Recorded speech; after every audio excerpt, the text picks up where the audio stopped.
कहानियों की इस चैनल पर आपका एक बार फिर से हार्दिक स्वागत है। दोस्तों, आज की कहानी को सुनाने से पहले मैं बताना चाहूँगा कि यदि आप इस चैनल को पहली बार देख रहे हैं तो यकीन मानिए आपका पसंदीदा चैनल ज़रूर बनेगा, जो आपके मनोरंजन को पूरा करेगा। यदि आपने अभी तक इस चैनल को सब्सक्राइब नहीं किया है तो कर लीजिए और नई नई कहानियों की अपडेट्स आपको मिलती रहेगी। आइए बढ़ते हैं कहानी की ओर। आज की कहानी बहुत रहस्य व रोमांच से भरी है। चलिए सुनते हैं कहानी। शाम के 4 बजे होंगे। अजय अपने ऑफिस से निकलकर थोड़ी दूर ही गया होगा, तभी उसके मोबाइल पर एक बेल बजती है। अजय, जो कि ऑफिस से निकलकर पार्किंग की ओर धीरे धीरे बढ़ रहा था, जब अजय ने मोबाइल उठाकर देखा तो वह नंबर रेस्ट्रिक्टेड लिखा हुआ था। रेस्ट्रिक्टेड का मतलब होता है कि उस पर फ़ोन करने वाले का नाम और नंबर नहीं पता चलता है, सिर्फ रेस्ट्रिक्टेड नंबर लिखा रहता है।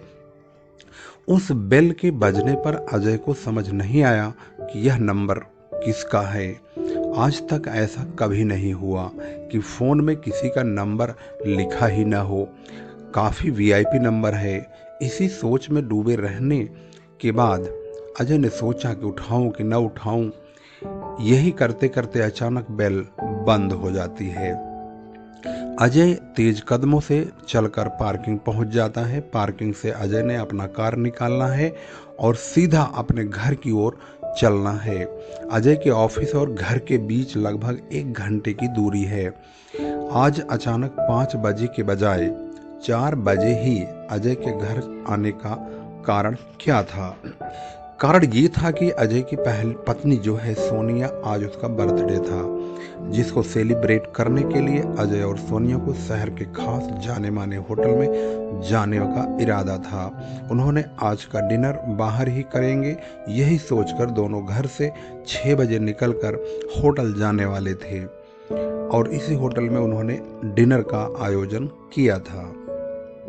अजय की कार घर के लिए पार्किंग से निकल चुकी थी। लगभग 15 मिनट ही हुए होंगे, तभी बिना नंबर वाली वही कॉल दोबारा से अजय के मोबाइल पर आती है। अजय इस कॉल को अटेंड कर लेता है। काफ़ी बार हेलो हेलो करने के बाद भी उसमें कोई आवाज़ नहीं आती। अब कॉल कट जाती है। अजय को अपने फ्लैट नंबर 431 में तुरंत पहुंचना है, लेकिन ये बिना नाम व नंबर वाली कॉल अजय को परेशान कर देती है। अब महज 15 मिनट की दूरी पर अजय का फ्लैट है, जहां उसकी बीवी सोनिया उसका इंतजार कर रही है। अजय के मोबाइल पर फिर से बेल बजती है। अजय डर जाता है, लेकिन स्क्रीन पर देखने से पता चला तो अजय की जान में जान आई, क्योंकि इस बार फ़ोन सोनिया ने किया था और अजय के हेलो बोलते ही सोनिया ने कहा, जानू कहाँ हो? अजय ने कहा, बस पहुँचने वाला हूँ, थोड़ा सा वेट करो, बस 5 मिनट में पहुँचा। जैसे ही सोनिया ने ओके कहा और फोन कटा, तुरंत अजय के सामने एक कुत्ता आ गया। अजय ने ब्रेक मारा, फिर भी कार पलट गई। अजय को काफी चोट आई। अब अजय होटल के बजाय हॉस्पिटल में पहुंच चुका था। उधर सोनिया को 1 घंटे के बाद खबर मिली कि अजय हॉस्पिटल में है। आनन फानन में वह भी वहां पहुंची और देखा तो अजय के हाथ और पैर में पट्टी लगी हुई थी। डॉक्टर ने कहा, आज की रात इन्हें हॉस्पिटल में ही काटना होगा। इनके साथ आपको भी रहना है, ये उठ नहीं सकते, तो एक घर का सदस्य होना आवश्यक है। सोनिया को देखकर अजय की आंखों में आंसू आ गए और बोला, सॉरी सोनू, बर्थडे सेलिब्रेट नहीं कर पाए। सोनिया ने कहा, कोई बात नहीं, पहले तुम ठीक हो जाओ, बाद में सेलिब्रेट कर लेंगे। अगले दिन लगभग 11 बजे अजय को हॉस्पिटल से छुट्टी मिल गई। डॉक्टर ने अजय को 1 हफ्ते का बेड रेस्ट बोल दिया। अब अजय को कहीं नहीं जाना था। ऑफिस वगैरह 1 हफ्ते के लिए बंद हो गया। अजय को उस कॉल की ज़्यादा टेंशन हो रही थी, जो बिना नाम के और नंबर के आई थी, जिस पर रेस्ट्रिक्टेड लिखा था। आखिर कौन है जो इस प्रकार से कॉल कर रहा है? अजय यही बात सोच ही रहा था, तभी मोबाइल में दोबारा वही रेस्ट्रिक्टेड कॉल आती है। इस बार अजय ने फ़ोन उठा लिया और हेलो बोल दिया। जैसे ही अजय ने हेलो बोला, उधर से ठहाकों भरी एक आवाज़ आई, क्यों बे कुत्ते, तू बच गया? अब की नहीं बचेगा, अब की बार तू जरूर मरेगा, तुझे खुश नहीं देख सकता, मैं नहीं देख सकता। अजय कुछ समझ पाता, फोन कट जाता है। अजय के होश उड़ जाते हैं और सोचने लगता है, ये कौन है, मुझे क्यों मारना चाहता है, मैंने किसी का क्या बिगाड़ा है, मेरी तो किसी से कोई दुश्मनी भी नहीं है। वह सोचने लगा, आखिर क्या बात हो सकती है, पुलिस को भी बिना नंबर कैसे बताऊं कि किस नंबर से मुझे कोई धमका रहा है।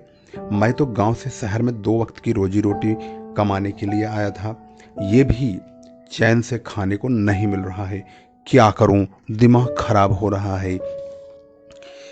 अजय को काफी बेचैनी होने लगी कि कौन है जो मेरे पीछे पड़ा है। काफी उधेड़ बुन के बाद अजय ने सोचा, चलो मैं ये बात अपने ऑफिस में जिक्र करता हूँ, हो सकता है कुछ समाधान निकल आए। इतने सारे स्टाफ के लोग हैं, कोई तो उपाय बताएगा, ऐसी कोई समस्या नहीं है जिसका समाधान न हो। अजय ने सारी बात अपने स्टाफ के लोगों में फोन से बताई। आज अजय का तीसरा दिन था बेड रेस्ट का। अजय को काफी आराम मिल चुका था, वह अब थोड़ा चल फिर सकता था। वह रिस्ट्रिक्टेड कॉल के बारे में सारी बात अपने स्टाफ को बता चुका था। किसी को कुछ समझ में नहीं आया, लेकिन स्टाफ में ही एक व्यक्ति दिनेश मंडल, जो कलकत्ता के रहने वाले थे, उन्हें कुछ तंत्र मंत्र के बारे में जानकारी थी। उन्होंने अजय को बताया कि मैं आज शाम तेरे घर आऊँगा, मुझे कुछ आशंका है कि कहीं वही तो नहीं जो मैं सोच रहा हूँ।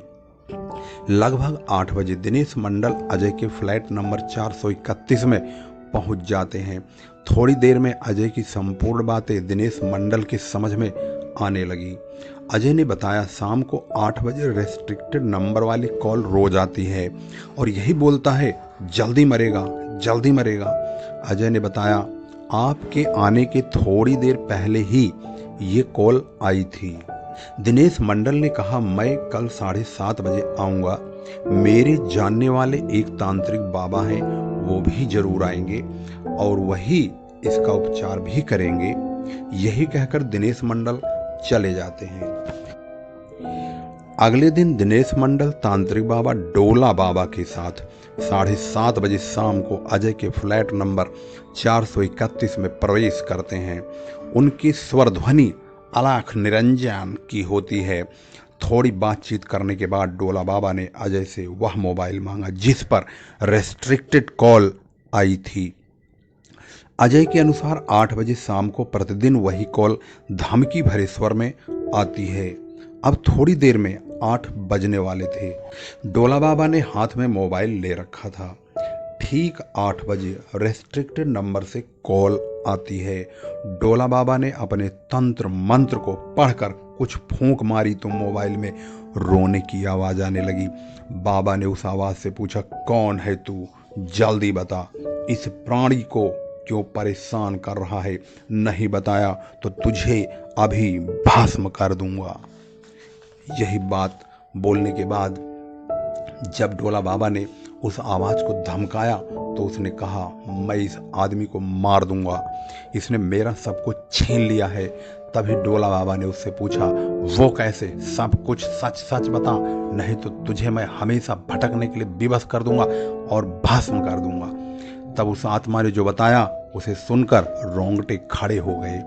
उसने बताया, मैं शक्ति सिंह हूँ, मेरा गांव यहाँ से करीब 400 किलोमीटर दूर हरिहरपुर है। मेरे पिता उदय सिंह गांव के गरीब किसान हैं, बहुत नेक व ईमानदार हैं, जिसके ईमानदारी का लोहा पूरा गांव मानता है। लेकिन कुछ लोग मेरे पिता के ईमानदारी से जलते हैं, जिसमें ठाकुर जगबीर सिंह का बड़ा लड़का राम प्रताप सिंह भी था।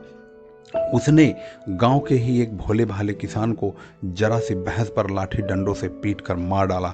इस दृश्य को मेरे पिता ने देख लिया था। पुलिस के आने पर जब गांव में किसी ने गवाही नहीं दी तो मेरे पिता ने ही पुलिस को सारी बात बताई कि कैसे राम प्रताप ने लाठी डंडों से उस किसान की हत्या की। राम प्रताप को पुलिस पकड़कर ले गई। राम प्रताप को 14 साल की सजा हुई, लेकिन कुछ कानून के कमजोर रखवालों की वजह से वह 4 साल में ही जेल से बाहर आ गया।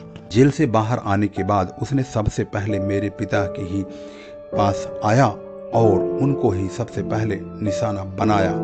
सीधा पहुंचने पर गाली बकने लगा। वह इस कदर पागल हो गया कि उसने हमारे पिता को दारू पीकर सुबह शाम सोते जागते उठते बैठते गाली बककर जीना हराम कर दिया था। यह मुझसे बर्दाश्त नहीं हुआ। मेरे पिता सीधे साधे थे, वो इतना नहीं बहस करना चाहते थे। मैंने राम प्रताप को उसके पिता जगबीर सिंह के सामने ही बहुत उल्टी सीधी सुनाई, लेकिन जगबीर सिंह ने राम प्रताप को रोकने के बजाय मेरे ऊपर ही उल्टा भड़क गए और मुझे देख लेने की धमकी देने लगे। क्योंकि मेरे पिता बहुत सीधे साधे स्वभाव के थे, उन्हें कुछ असर नहीं पड़ता था, लेकिन मेरा खून खौल जाता था। आज मेरे जीजाजी और दीदी आए थे। हम लोगों से मिलने के लिए आए थे, क्योंकि मेरा जीजा गुजरात जाने वाले थे, वहाँ पर वो नौकरी करते थे। और मेरे जीजा और मेरी दीदी दो की दोनों अब गुजरात जाने वाले थे, तो उन्होंने सोचा चलो एक बार मिल आते हैं। इसके बाद शहर जाने के बाद काफ़ी दिन हो जाता है, मुलाकात नहीं होती। यही सोचकर जीजा और दीदी आए थे। हम लोग बातें ही कर रहे थे, तभी राम प्रताप दारू पीकर वहाँ आ गया और उल्टी सीधी गाली गलौज करने लगा। मेरे पिता ने बहुत रोकने की कोशिश की, लेकिन वह नहीं माना। इस तरह मेहमानों के सामने गाली बकना मुझे अच्छा नहीं लगा। मैं राम प्रताप से भिड़ गया, लेकिन मुझे नहीं मालूम था कि उसका बाप जगबीर भी छुपकर हमारे ऊपर निगाह गड़ाए बैठा है। जैसे ही हमारी राम प्रताप से गुत्थम गुत्थी हुई, जगबीर ने मेरे पिता पर हमला बोल दिया। मेरे जीजा ने बीच में आकर झगड़ा शांत कराना चाहा, लेकिन इस दुष्ट जगबीर ने मेरे जीजा पर चाकू से हमला कर दिया। मेरे जीजा की मौत ऑन द स्पॉट हो गई। फिर दोनों ने मिलकर मेरे पिता को भी मारना चाहा। उनके हाथ चाकू था, मैंने पिता को तो बचा लिया, पर मैं खुद न बच सका। दोनों ने मुझे चाकुओं से गोद दिया और मेरी मृत्यु हो गई। मेरी बहन विधवा हो गई। मैं अपनी आंखों के सामने अपने जीजा को न बचा सका। उन निर्दयी बाप बेटों ने हम दोनों को मार डाला। ये जो सोनिया है, उसी जगबीर सिंह की बेटी है। मैं इसे भी विधवा बना दूंगा, इसलिए अजय मेरा दुश्मन है। इसको मारकर ही मैं जगबीर से बदला ले सकता हूँ। इतना सुनने के बाद डोला बाबा ने नींबू काटा और कुछ मंत्र पढ़े और वह आत्मा रोने लगी और कहने लगी, मुझे छोड़ दो, मैं अब दोबारा नहीं आऊँगा। वह आत्मा चली गई। अजय और सोनिया ने अब राहत की सांस ली। डोला बाबा और दिनेश मंडल का बहुत बहुत शुक्रिया कहते हुए अजय और सोनिया ने राहत की सांस ली। कहानी कैसे लगी ज़रूर बताएं। शेयर करना बिल्कुल ना भूलें, फ़ौरन शेयर करें। ऐसी ही साफ सुथरी सामाजिक कहानियों को सुनने के लिए इस चैनल को सब्सक्राइब अवश्य करें, जिसे आप भी सुने और परिवार को भी सुनाएं। मैं बराबर लाता रहूँगा इसी प्रकार की कहानियाँ फिर लेकर आएंगे। तब तक के लिए नमस्कार।